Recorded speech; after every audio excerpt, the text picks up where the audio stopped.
Vamos chegando, pessoal, que a gente vai tirar dúvidas de vocês. Hoje é um papo, não ensaiamos, então é tudo espontâneo. Eu vou contar essa história, cara. Eu vou contar isso.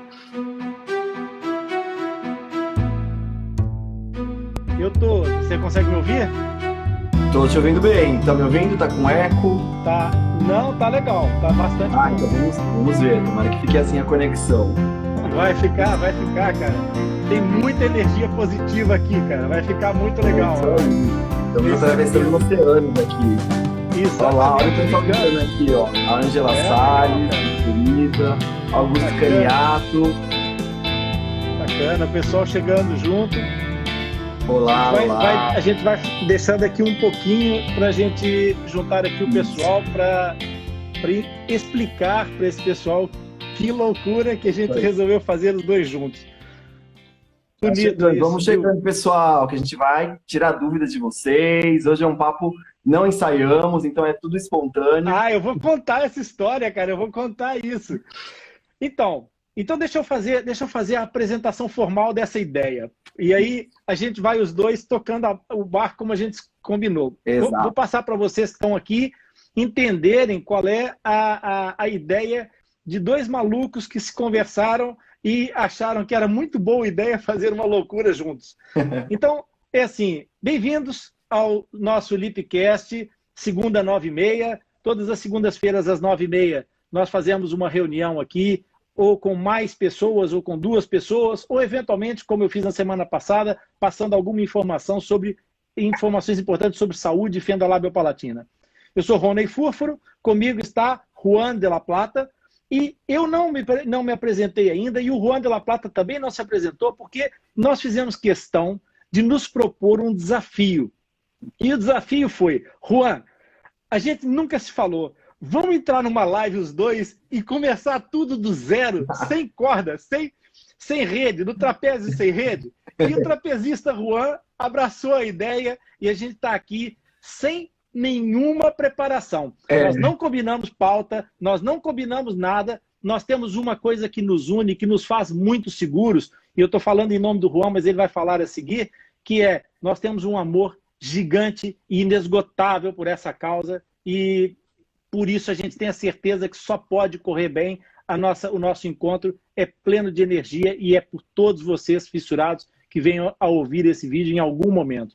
Então, começando pelas primeiras honrarias, Juan, eu quero te dizer que eu admiro imenso o teu trabalho. Eu nunca te disse isso em viva voz. Obrigado. Eu acompanhei desde que me liguei ao projeto Atlas Lipcast, porque eu sinceramente não conhecia o teu trabalho até então. Eu comecei a descobrir um mundo novo. Eu achava, a gente tem essa soberba da ignorância, né? A gente acha que já conhece um monte de coisas, e quando eu comecei a vasculhar esse mundo das fissuras, eu descobri coisas incríveis, cara. E você foi uma delas.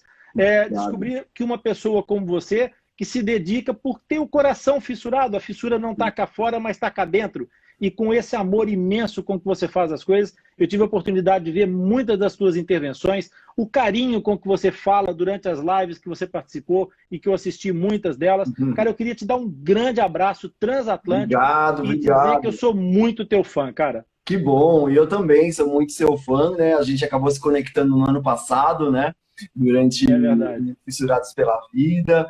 E fomos acompanhando uma live de cá, outra de lá. A gente vinha conversando, mas sempre algum paciente que está em Portugal ou alguém do Brasil que pergunta para ele onde tem atendimento, aí eu troco, aí eu conecto ambos, né? E eu também sou super grato, super feliz de ter recebido esse encontro. Eu também sou super fã de você. Que bom que a gente tem alguém aí em Portugal, onde a gente pode referenciar também, né? Pessoas que são entregues aí em ótimas mãos, né? A gente queria que você falasse um pouco mais para quem não conhece do seu serviço, ser multiprofissional e toda a sua equipe, o que vocês fazem por aí, e eu acho que vai ser muito legal essa nossa conversa aqui hoje. E eu também quero que você fale sobre esse projeto novo que você está abraçando, que eu acho super importante, porque, no fundo, Juan, fazendo um pouco de spoiler para as pessoas já antes da gente começar, cara, a questão social, o problema social passa por uma base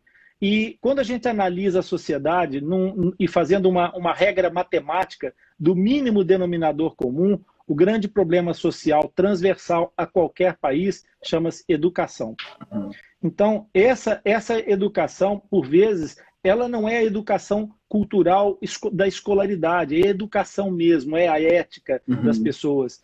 E a gente sabe que, especialmente no mundo das fendas, muitas vezes as pessoas escorregam um pouquinho na ética e o spoiler fica por aqui, que é para a gente depois ter tempo para conversar.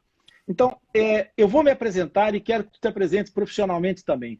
Eu sou Rony Furfuro, sou médico dentista, sou coordenador de uma consulta multidisciplinar, que é a consulta Atlas Lipcast, que tem dois ramos, dois braços, um ramo no Brasil e um ramo em Portugal. Nós fazemos consultas multidisciplinares completamente por pura generosidade com um grupo de profissionais que se dispõem a prestar esse tipo de assistência. Não são consultas terapêuticas, são consultas de informação e de orientação.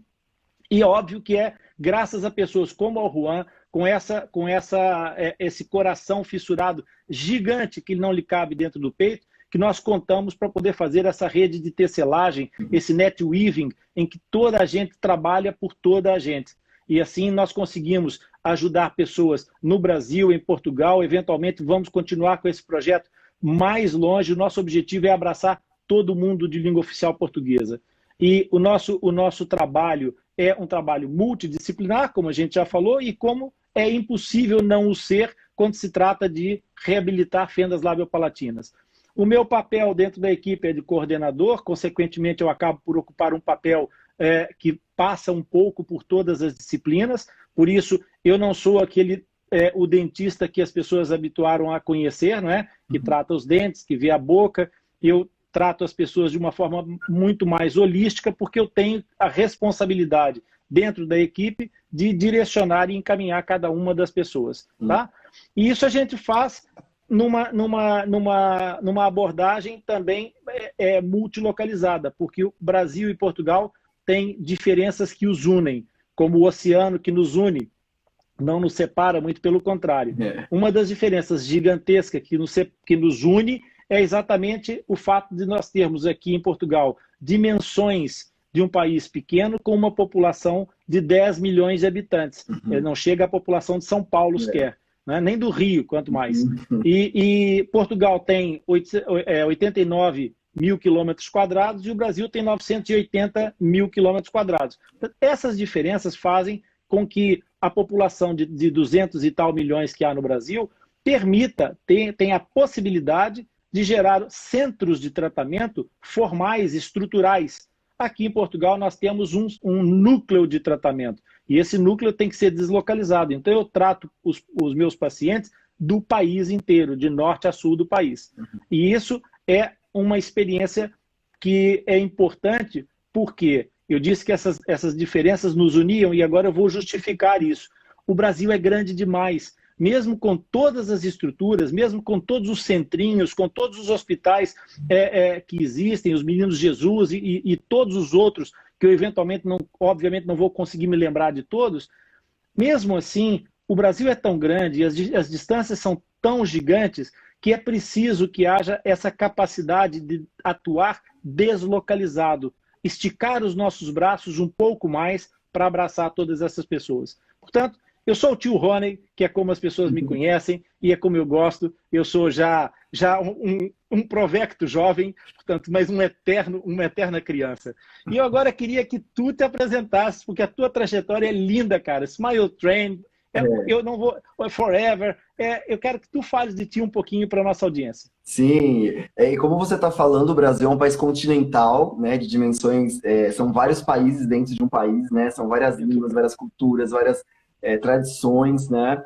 Eu vou falar um pouquinho de mim, né? Na verdade, eu comecei, vamos dizer, minha trajetória profissional, acho que muita gente não sabe, mas eu comecei trabalhando em banco, no banco eu era concursado, e depois eu fiz faculdade de administração, mas orientada para a parte de marketing. Aí eu entrei na Johnson & Johnson, na parte medical, de medical devices, de diagnósticos. Tem pessoal aqui, a Angelita está aqui também. E eu trabalhava na Ethical, no Instituto de Sutura, que todo cirurgião conhece, né? Depois eu passei para a WeCare, a parte de tratamento avançado de feridas. Aí a gente fiquei um tempo lá, depois passei para ser gerente de marketing da regional de alguns países da América Latina, aí já cuidando de uns 9 países, né? E depois eu passei para outras empresas de tratamentos de feridas, mais ou menos passei uns 12, 13 anos só com isso, com esse trabalho, né? A gente também tem uma outra causa minha do coração, né? A gente fala de feridas que são abertas, fissuras que estão abertas, e a gente quer sempre fechar e fazer com que elas se conectem, né? Então a gente tem várias aí doenças. Opa! Então, cortou um pouquinho aqui, nós já vamos recuperar o Juan. Caiu, voltou? Me avisa. Já voltou. Você estava falando que tinha que fechar as suturas fecharem aí as feridas abertas. Sim, é verdade. E aí a gente tem feridas da alma também, né? Assim como nas fissuras, nas feridas, né? E eu acho que hoje eu consigo juntar aí essa experiência de todos esses anos, tentando ajudar, apoiar, né? E empoderar essas pessoas, né? E dar visibilidade para as causas sociais, né? Principalmente das comunidades vulneráveis. E aí a ideia é a gente conversar hoje um pouco, né? Focar aqui na fissura, tem vários assuntos que a gente pode falar, né?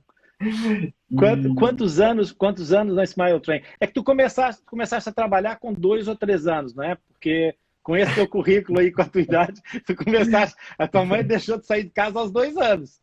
Pois é, eu só pareço novinho, mas já passei dos 40, então... E não era para denunciar, fica quieto que eu não vou entregar a minha idade. Porque fez tudo isso, né? A pessoa já começou trabalhando com quantos anos? Enfim... Muito bom. Exatamente, na causa da fissura lábio-palatina, eu já estou na verdade, eu conheço já há um tempo, desde 2013, né?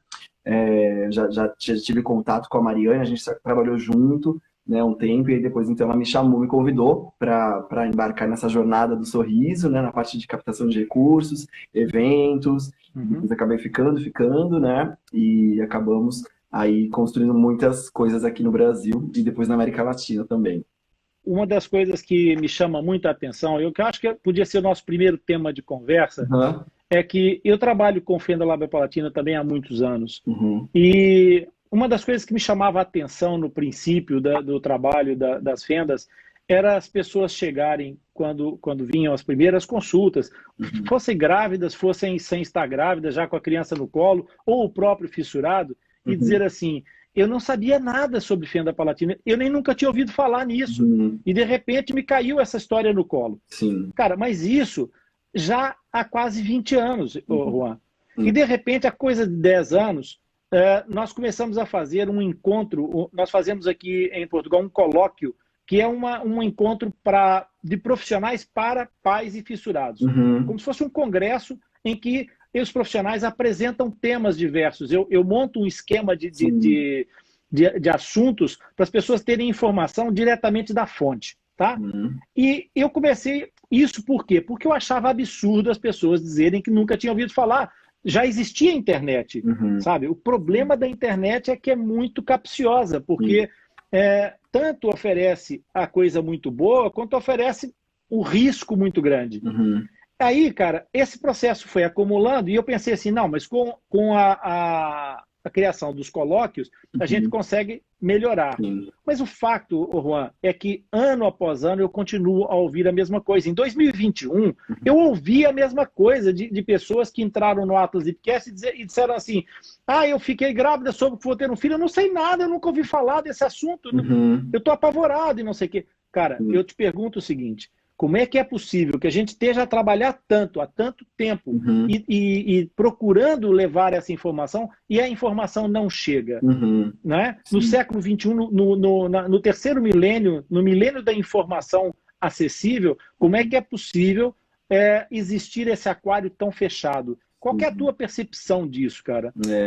Como você falou, a gente acaba vendo muitos relatos, né, de que a mãe acabou descobrindo na hora do parto, né? Ou por não ter feito pré-natal, ou por, enfim. E aí, como é uma causa que ainda não é muito divulgada, né? Até porque eu acho que, no fundo, é como se fosse um ciclo, né? Porque a gente sabe que no Brasil, né, no mundo, no Brasil, 650 bebês que nascem com a fissura lábio-palatina. né? Portugal tem alguma outra estatística? 1 para 700? A gente tem essa é uma estatística aproximada. Uhum. E aqui também é 1 para 650, 1 para 700, de acordo com quem fabrica um pouco a informação, Uhum. Esse dado varia, mas varia muito pouco. Uhum. 1 para 650, 1 para 700, Sim, cara, é muito mais frequente do que as pessoas imaginam. Sim, então esse que é o grande problema, né? Porque se na verdade a gente tem mais ou menos aí no mundo umas 540 bebês nascendo diariamente com a fissura, e eu acho que, como a gente não vê na rua, porque até muitas vezes por conta do bullying, por conta do, enfim, de as mães não mostrarem o rosto das crianças, a gente não vê esses bebês na rua, né? Porque se uma mãe sai, tem uma experiência ruim, né? Tá num ônibus, tá sentado em algum lugar, aí chega alguém e começa a perguntar, mas o que ele tem? E as pessoas acabam se fechando, né? Tendo vergonha, quando que seria, o melhor seria que todo mundo soubesse que isso não é nada que não seja tratável, que é possível, demorada a jornada, demorada, pode demorar uns... É uma maratona. É uma maratona, mas é possível a reabilitação completa com profissionais, uma equipe multidisciplinar, né? Existe todo um acompanhamento, né, em vários segmentos, né, psicológico, emocional, na ortodontia, dentista, as cirurgias, né? E é necessário também esperar o crescimento, né, do osso, a fala, nutrição, enfim. É um grande processo, mas tem cura, não é contagioso. Digo assim, tem os motivos genéticos, claro, né? Mas os motivos multifatoriais predominam ainda, né, nesses fatores genéticos. Então, de 1 a cada 650 é uma chance grande que qualquer pessoa possa ter, né? Sendo genético ou não, né? Ainda mais no mundo que a gente vive com tantas intervenções, né? São agrotóxicos, outras, né, alguns medicamentos que às vezes a mãe não sabe que está esperando o bebê, né, e toma algum... O efeito teratogênico. Né, e tem esse efeito, falta de ácido fólico, e aí a gente não tem o fechamento ali da calota craniana no momento certo, e aí a gente tem aí a mais recorrente fissura crâniofacial, que é a fissura lábio-palatina. Exatamente. É isso que o Juan está falando, pessoal, é muito importante que fique bem marcado aqui. Das malformações congênitas da face da espécie humana, a mais frequente, a número 1, é a fenda lábio-palatina, ok? E exatamente, acontece nas primeiras semanas de gestação, ok? Então, o que acontece é que a nossa face nós começamos com uma célula, não é? Que duas e divide-se. Então, no momento em que começa a formação da face, a face é formada por blocos, aquilo que o Juan estava a explicar. É como se fosse montar uma pessoa com peças de Lego, aquelas pecinhas de encaixar. E se essas peças não ficarem próximas o suficiente, elas não se encaixam. E a dinâmica desse processo implica com várias coisas. Ela pode ser, como o Juan falou, teratogênica, ou seja, por efeitos de medicamentos, pode ser sistêmica por outras razões, por alguma deficiência nutricional da mãe que perca momentos importantes do desenvolvimento. E esse momento, ele é decisivo. Quando determinada coisa tem que acontecer, é naquele momento. Porque nós, seres humanos, nós somos um conjunto de peças que se formam, que se montam a partir de um livro de instruções, que na linguagem dos médicos é chamado de DNA. Então, quando esse DNA vem com alguma falhazinha na página, ou faltou uma página, ou a impressão não ficou bem clara naquela página, deu um erro, o cara que monta lá começa a ler, não entende, monta mais ou menos. Aí acontecem as malformações congênitas.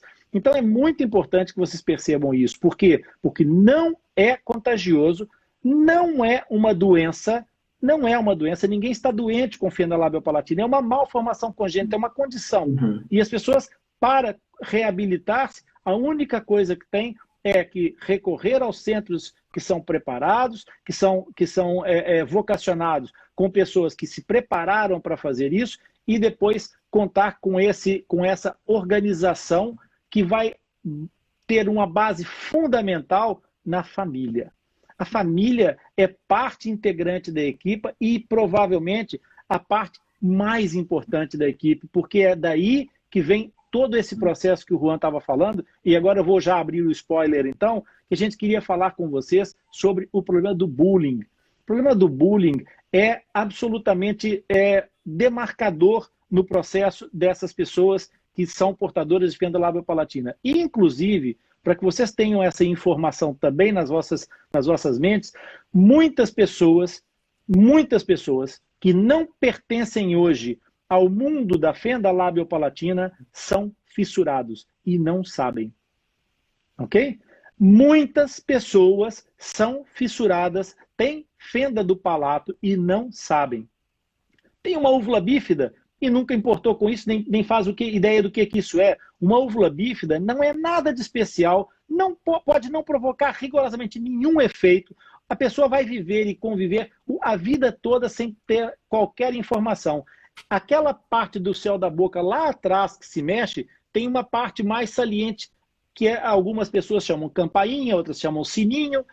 Essa é a úvula. E às vezes essa úvula parece que ela está amassada no meio, como se ela tivesse assim, sabe aquele corte que aparece no pêssego? O pêssego está inteiro, mas ele tem uma partezinha que parece que foi rachada, mas ficou fechada, não é? A úvula acontece a mesma coisa. Quando isso ocorre com a úvula, é uma fenda palatina. Esse paciente não fala mal, esse paciente não tem problemas de deglutição, esse paciente não tem problemas de estética, esse paciente não tem nenhum problema. Simplesmente ele é portador de uma fenda palatina e não sabe. E se não houver a eventualidade dessa situação ser diagnosticada, significa que este paciente aconteceu o quê? Ele pegou uma manifestação menor de um problema que é eventualmente transmissível geneticamente. E se esse problema for transmissível geneticamente, nós entramos no campo das probabilidades. E a probabilidade de um filho seu ter uma fenda igual a dele existe. Mas ter uma fenda mais invasiva e mais que se manifeste mais agressiva do que a dele também existe. E de repente o que acontece, Juan, eu perdi a conta, eu deixei de contar de quantos meninos chegaram para mim com uma fenda. Foi essa semana outro caso.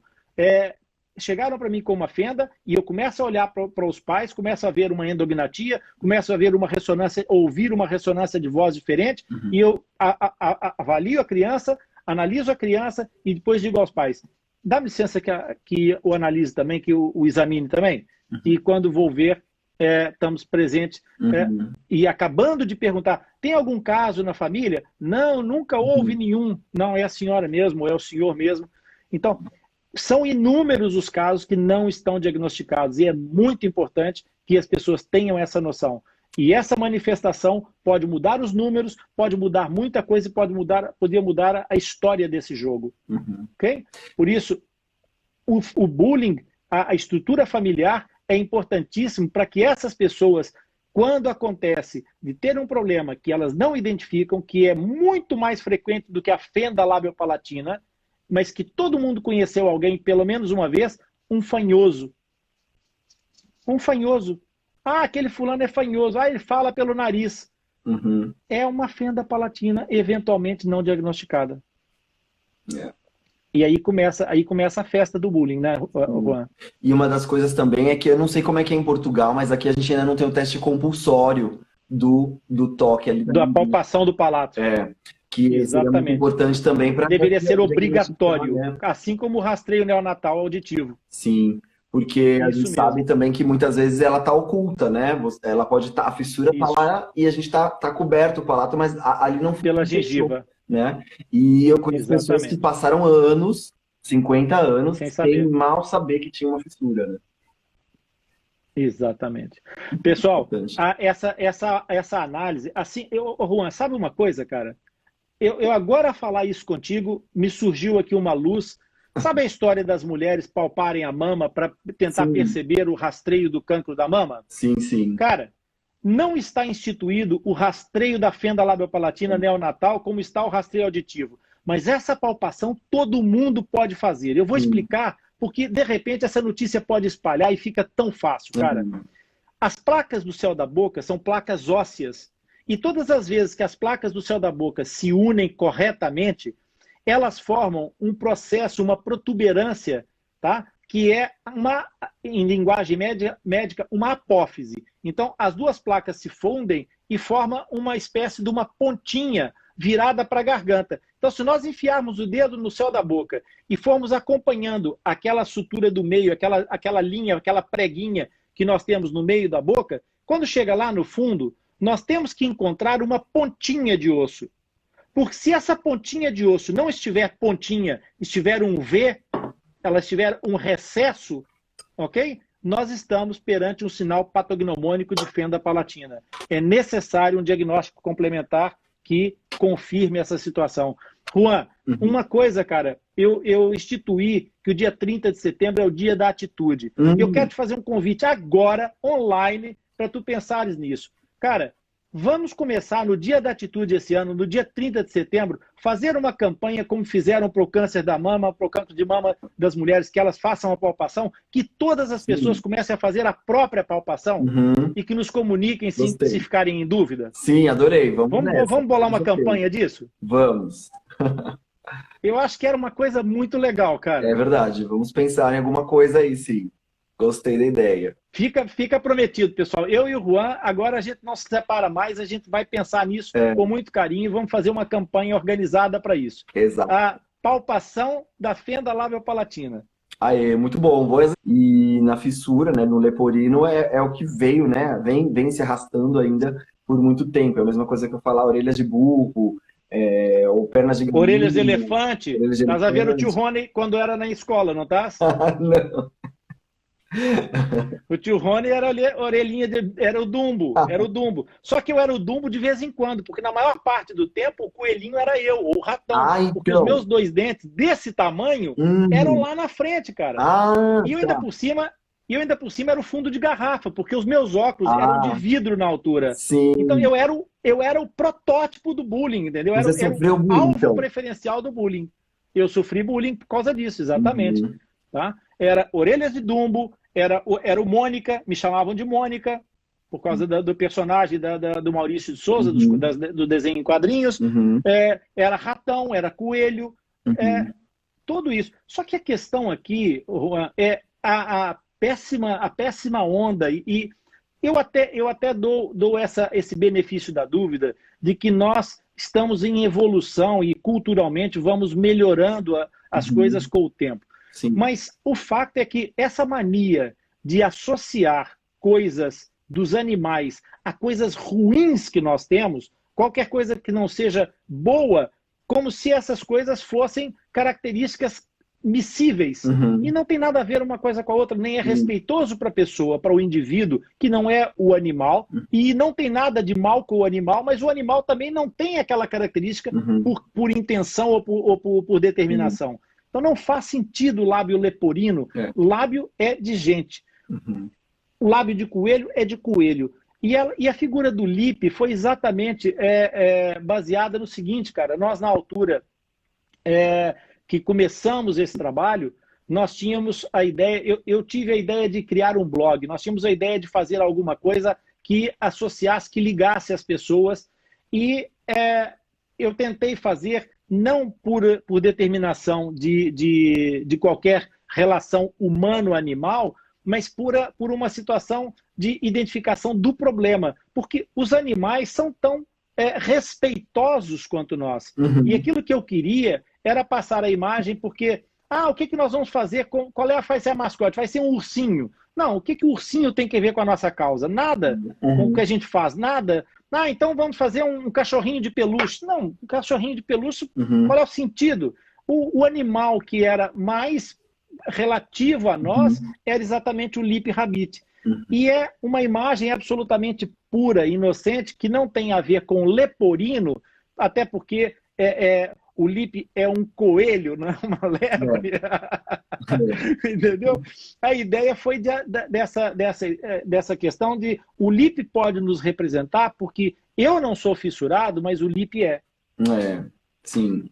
Entendeu? É verdade. E o pessoal está comentando aqui, a Jacirema, aqui, com a Rebeca, mãe do Gabriel, que o termo popular, né, realmente é uma luta, né? A gente está mudando uma cultura, mudando o nome, e a gente imagina que as novas gerações, né, já vão crescer ouvindo a forma Com correta. essa nova ideia. Mas os profissionais de saúde precisam falar da forma correta, a forma técnica, né? É uma responsabilidade, Ou se ela exatamente. falar erroneamente falado, como conhecido popularmente de forma errada, lábio leporino, é uma forma de Explicar. explicar e educar, né? Porque, como você falou no começo, a educação é fundamental em todos os sentidos, principalmente a educação profissional, né? E a educação dos pacientes da comunidade, né? É muito legal. Essa responsabilidade dos profissionais é muito séria, Juan. Uhum. Nós não podemos permitir a nós próprios profissionais uma atitude displicente. Nós temos responsabilidade. Que um paciente ou que uma mãe chegue no seu consultório e diga para ti: o meu filho nasceu com lábio leporino, isso não é de tu passares uma descompostura nessa mãe, não tem nada a ver com isso, porque seria bullying. Isso seria bullying outra vez.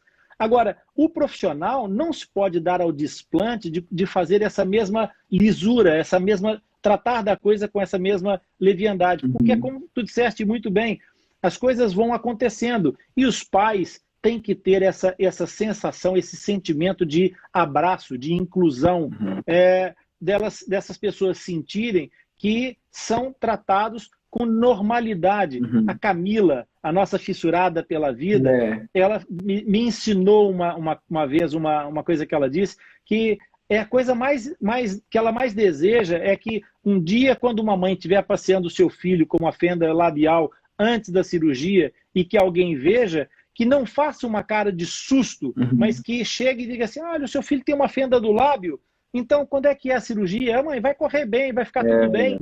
Que é normal, Cara, é uma coisa normal, né? E esse acho que é o desejo de quem está dentro dessa causa, né? E quer se ver representado, né? Com tantas pessoas que a gente tem também dentro da comunidade que tem uma representatividade, né? Que levam uma vida como qualquer outra pessoa, produtiva, saudável. E eu acho que não só falando dos profissionais de saúde, mas também dos profissionais no geral, né? A gente vê várias pessoas, professores, né? A gente sabe que muito da educação vem lá de pequeno, né? Lá de trás. E quantas pessoas eu já ouvi, né, que nasceram com fissura, que a professora falou para ela que ela jamais ia ser uma cantora, que ela jamais poderia ser alguma coisa, ou criar alguma crença limitante, né? E depois a gente vê aquela criança, né, se tornando um adulto e cantando muito bem, obrigado, né? Então, às vezes a gente fala uma palavra que você possa falar para uma criança, isso fica registrado para sempre. Pode determinar. E pode determinar o comportamento dela, né, de inferioridade, de baixa autoestima. Exatamente.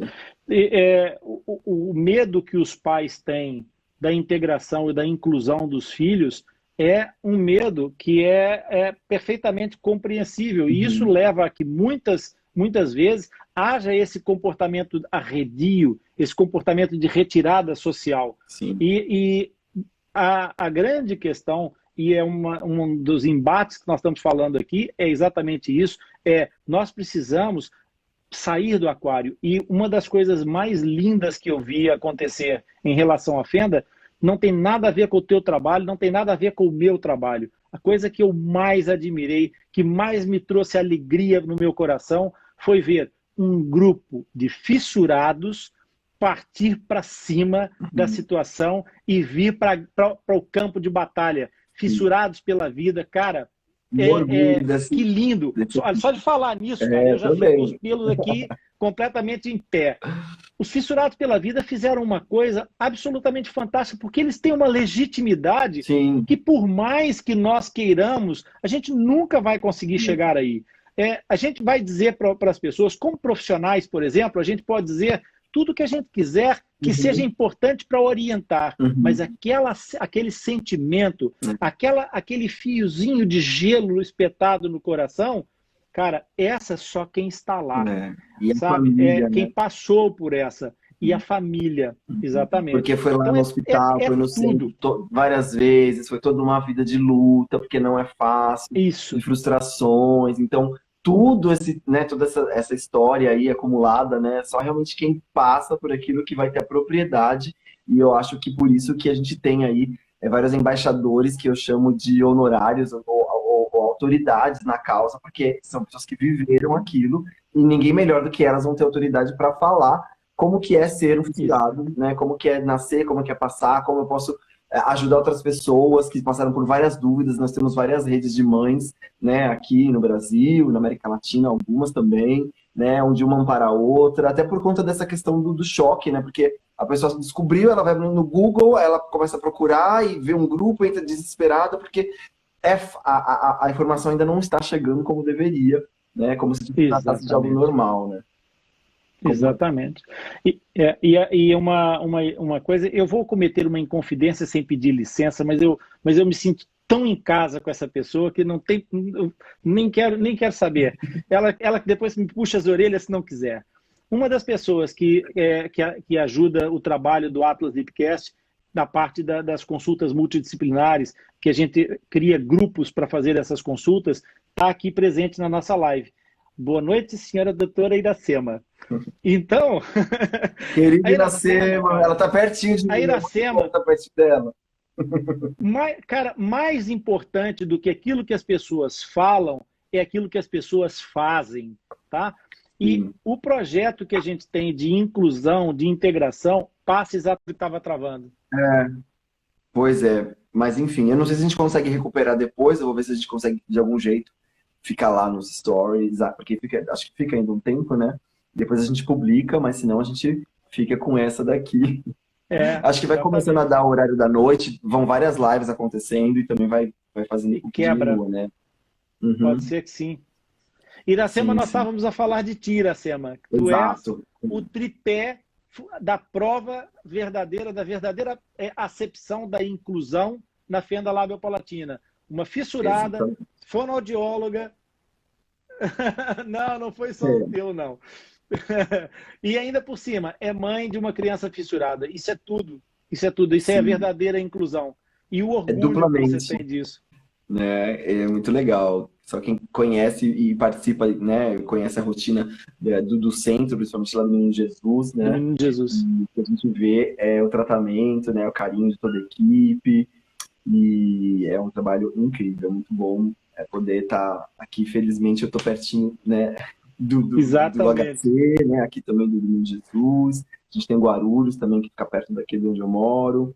Um pouquinho mais longe a gente tem ali em Campinas, né, a Sobrapar, e lá pro interiorzão aí o grande centrinho. Exatamente. Ô Juan, como é que é atualmente o cenário em termos de atendimento no Brasil, com as dimensões que a gente já referiu aqui? Como é que as pessoas, por exemplo, quando estão fora do eixo de grandes centros... Eu, por exemplo, recebi um pedido de ajuda de uma menina que está no interior do Maranhão. E ela fica a uma distância equidistante de São Luís e de Teresina. Uma distância mais ou menos igual. Mas longe, né, cara? Longe, porque o Brasil é grande, tudo é longe. Então, na verdade, como é que é a realidade de cobertura hoje fora dos grandes centros? O que acontece? No Brasil, a gente tem uma lei que obriga, né, o governo a, quando você não tem qualquer tipo de tratamento, principalmente especializado na sua UBS mais próxima, ou no serviço, né, nos equipamentos de saúde, de onde aquela pessoa mora, por um direito de lei, assegurado pela lei que exista um transporte público que vá levar aquela pessoa até o lugar mais próximo, né? Então, claro que algumas vezes acontece de um centro mais próximo fisicamente sair um outro estado, né? Mas aí a gente tem que observar também a regulação do SUS, que é o Sistema Único de Saúde aqui no Brasil, que faz esse encaminhamento pelos convênios que existem entre prefeituras, as universidades, né? Então, tudo isso, principalmente... o assistente social responsável é a pessoa que pode dar uma maior orientação, né, encaminhar cada caso em cada centro, né? Hoje existem 40 centros espalhados por 23 estados, né?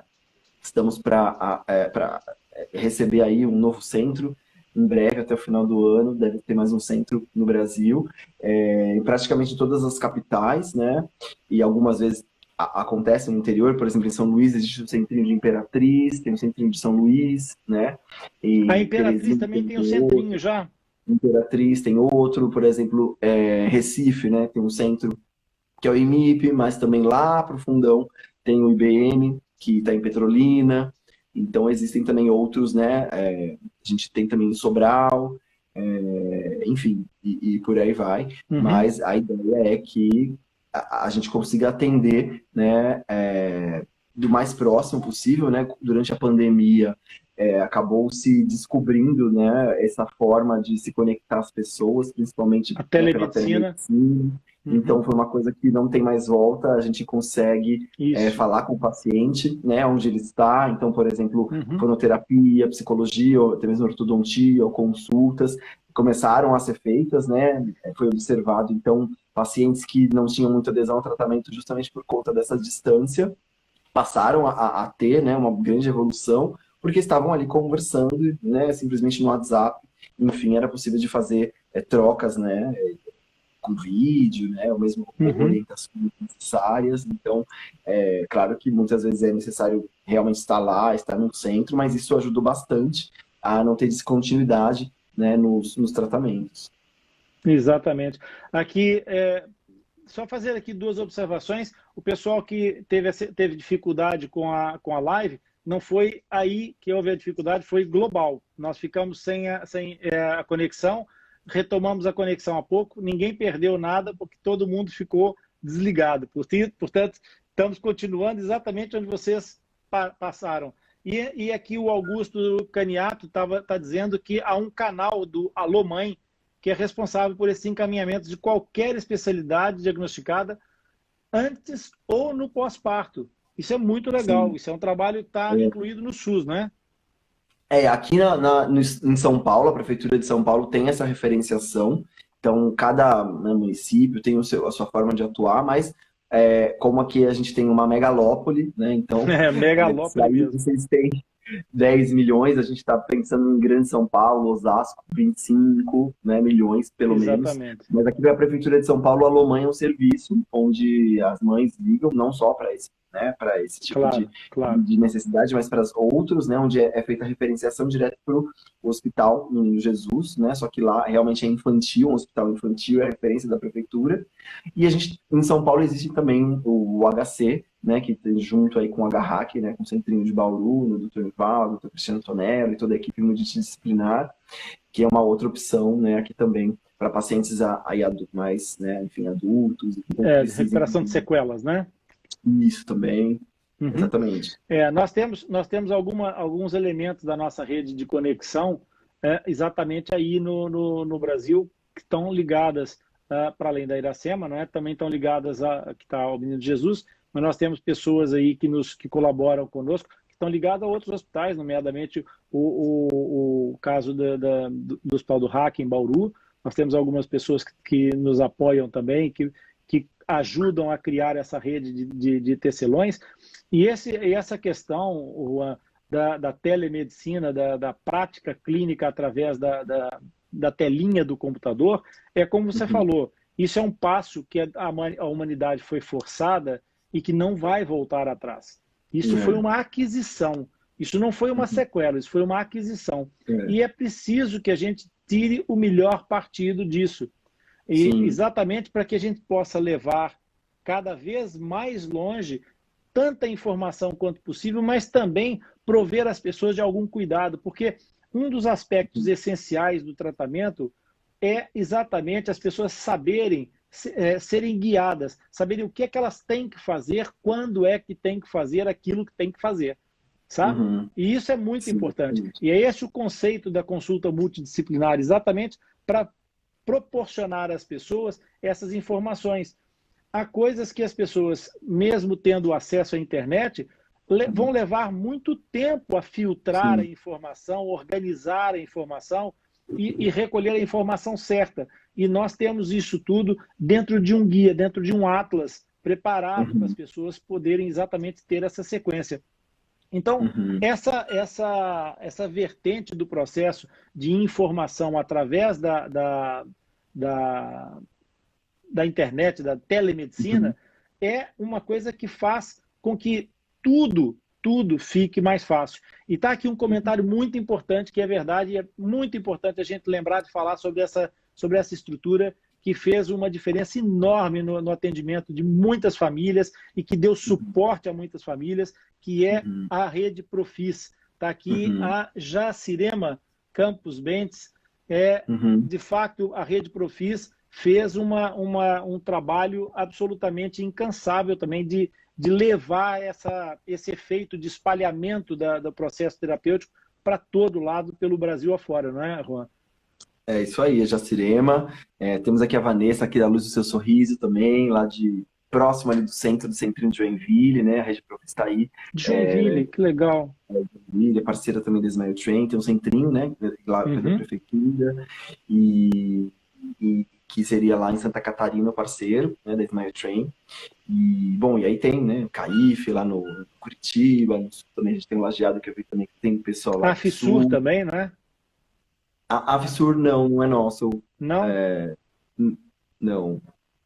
Tá, mas também fazem esse trabalho lá. Mas tem, sim. E eu conheci também aqui, através dos Fissurados pela Vida, o trabalho muito bonito do José Ferreira, Dr. José Ferreira, será isso? Da Associação Beija-Flor? É isso? Sim, não sim, exatamente. O Hospital Beija-Flor é uma associação que está sendo construído um hospital com apoio da Smile Train, né?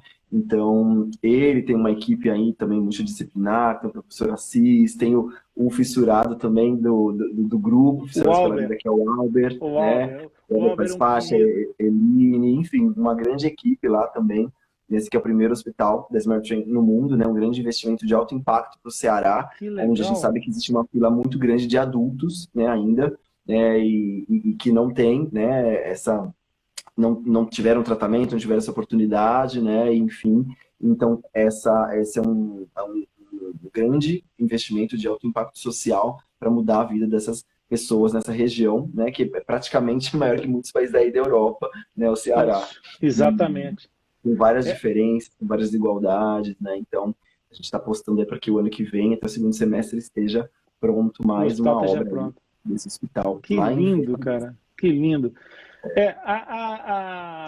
A complementaridade dessas estruturas, Juan, eu acho que o nosso papel dentro da internet, e foi um pouco isso que norteou a concepção do Atlas Lipcast, é fazer essa estrutura no mundo virtual, sabe? A construção de um grande centro de informação que permita ir a todo lado.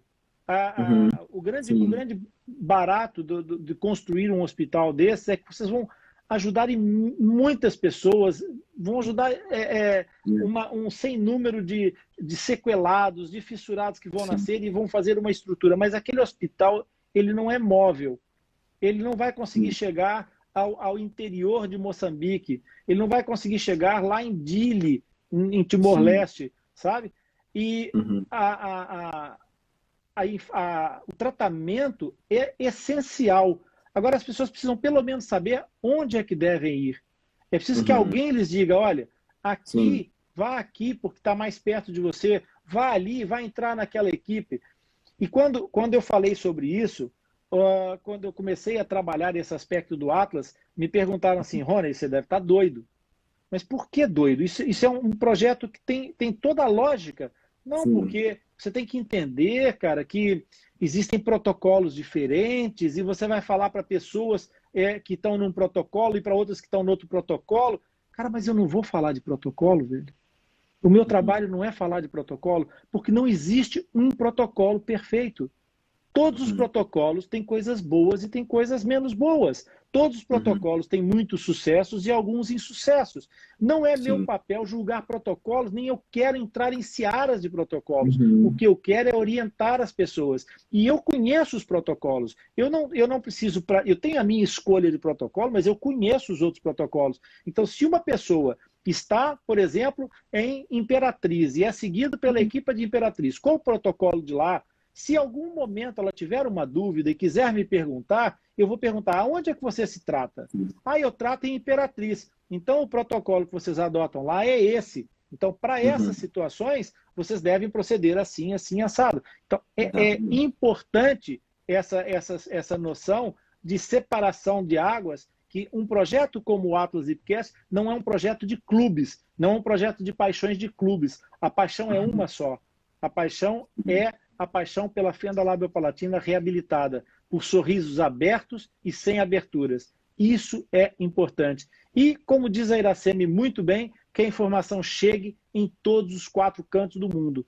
Isso, para nós, é fundamental, porque depois, quando a informação chegar, as pessoas que precisam vão procurar o hospital da Smile Train no Ceará, vão procurar o Centrinho em Bauru, vão procurar o centro de tratamento do Centrinho em Joinville, vão procurar todos os lugares onde isso esteja. E as pessoas, sabendo onde ir e o que procurar, sentem-se seguras. E aí nós vamos estabilizar o coração dos pais, o coração dos fissurados, dar a eles aquela tranquilidade, aquela paz que, eventualmente, as atitudes menos pensadas de alguma brincadeira de mau gosto pode ter trazido e ter deixado aquela marca, aquela feridinha aberta no coração de um fissurado, que já tem fissura no lábio, não precisa de uma fissura no coração.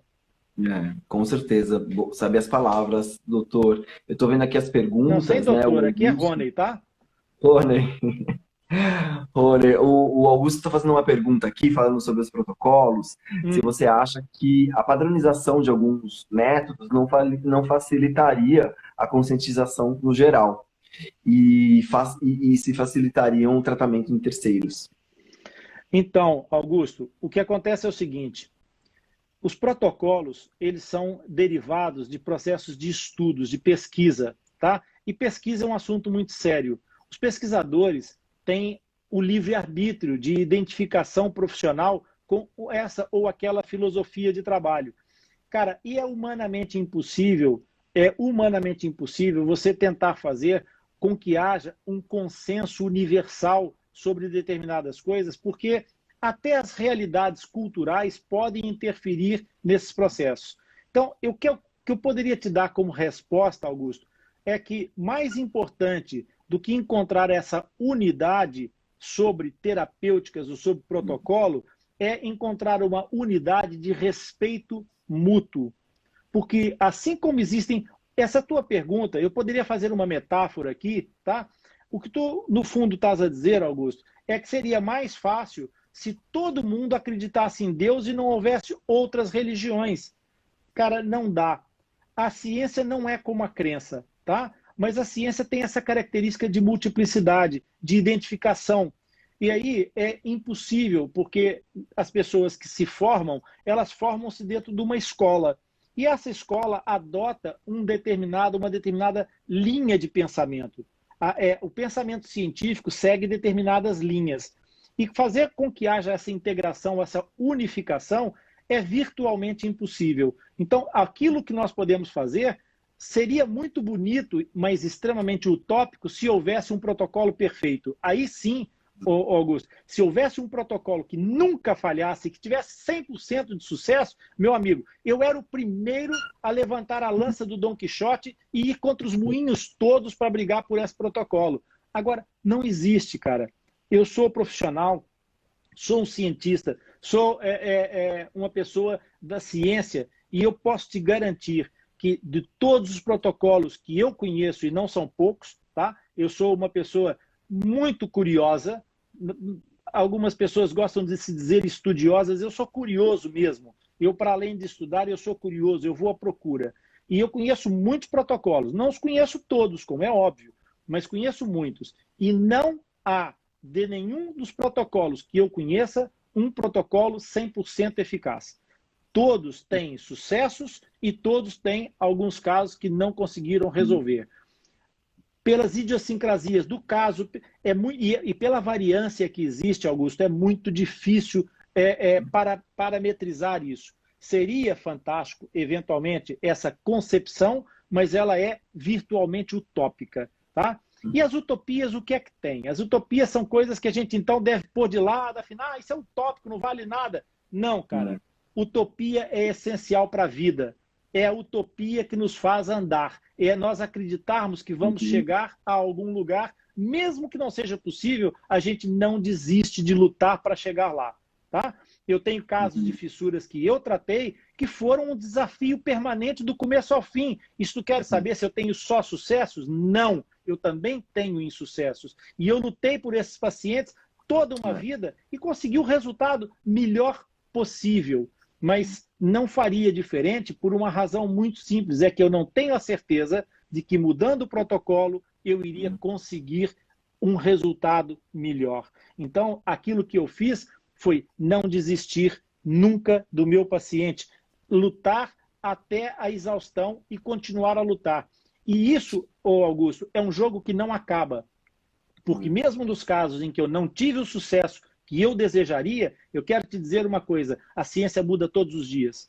A ciência está evoluindo todos os dias. E daqui a pouco, trabalhos como o da Daniela Bueno, que faz um trabalho maravilhoso com as células-tronco, de descobertas de coisas fantásticas, vão mudar a história da medicina. E nessa altura, provavelmente alguns dos meus insucessos vão se tornar sucessos. E sabe por quê, cara? Porque eu não desisti deles. Porque eu não os larguei, porque eu não baixei os braços, cara. Eu ontem ouvi uma frase que eu já usei essa frase, assim, nas últimas 24 horas, uma dezena de vezes, tá?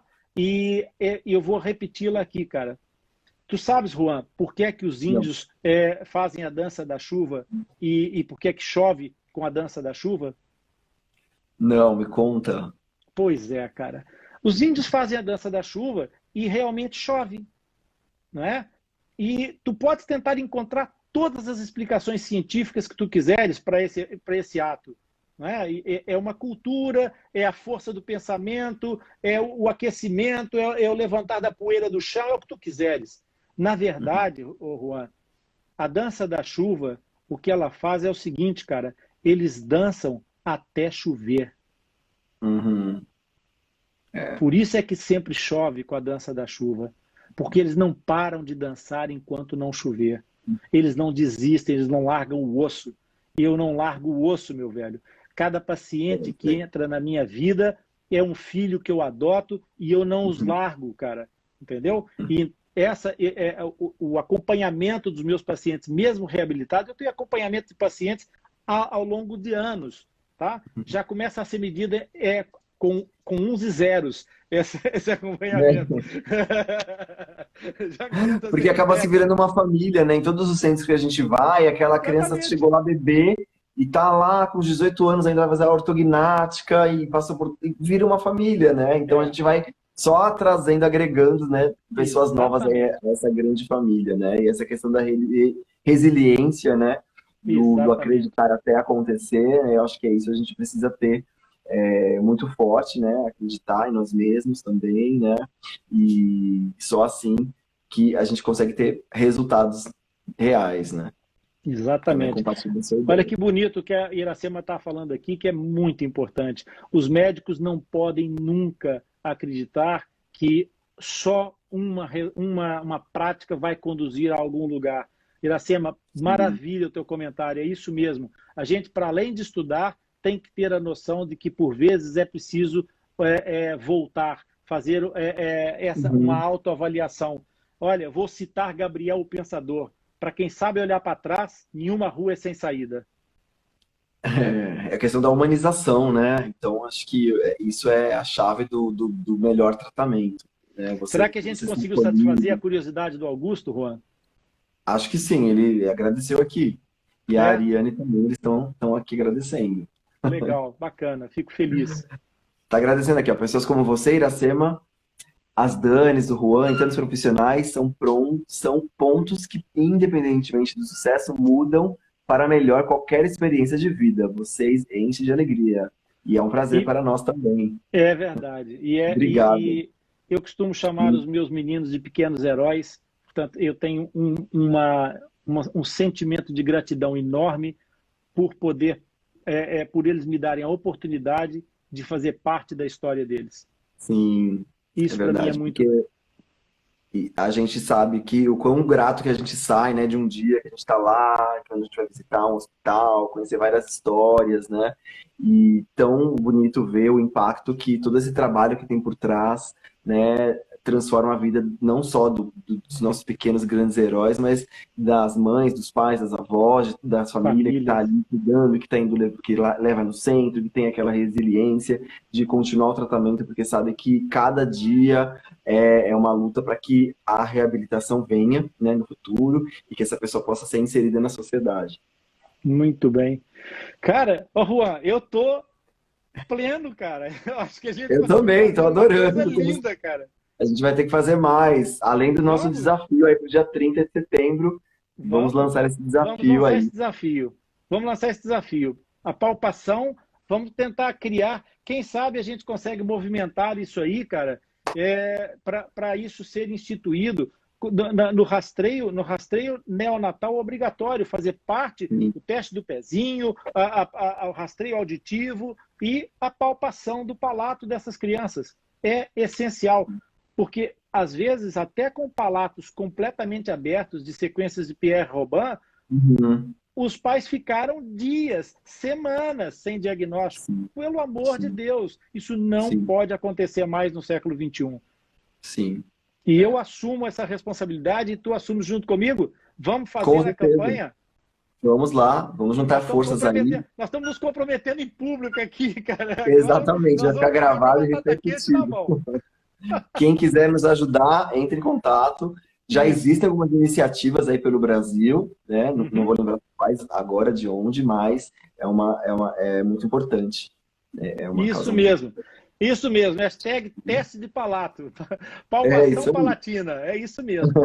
Muito legal.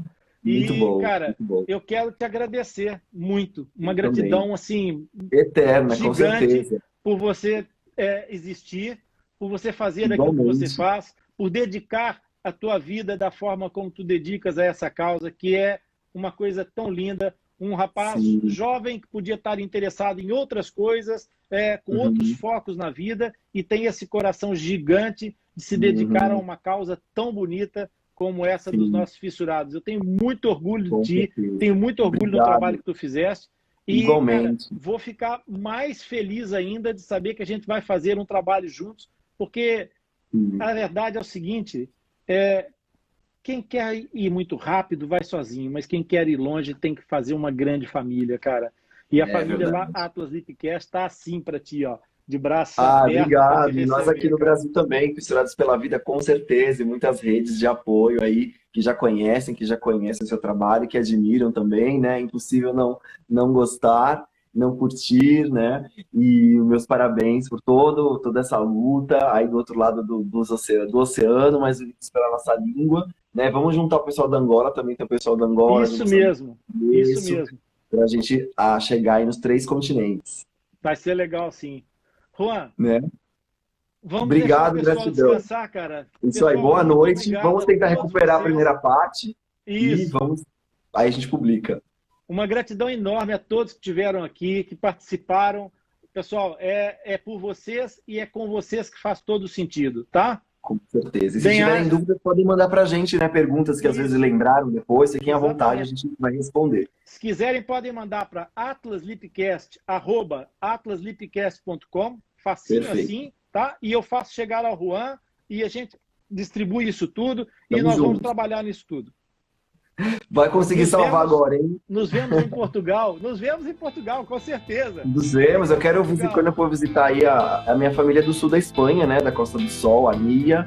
E quando eu for, eu preciso ir para Portugal, porque eu não conheço ainda Portugal. Tenho amigos aí. É um homem morto se não apareceres aqui. Com certeza. Vou te buscar lá na Espanha. Tá? Juan, muito obrigado. Obrigado. Obrigado. Gratidão. Obrigado, pessoal. Fica com Deus. Tchau. Vem participar dessa comunidade? Atlas Lipcast, um projeto de informação feito à tua medida.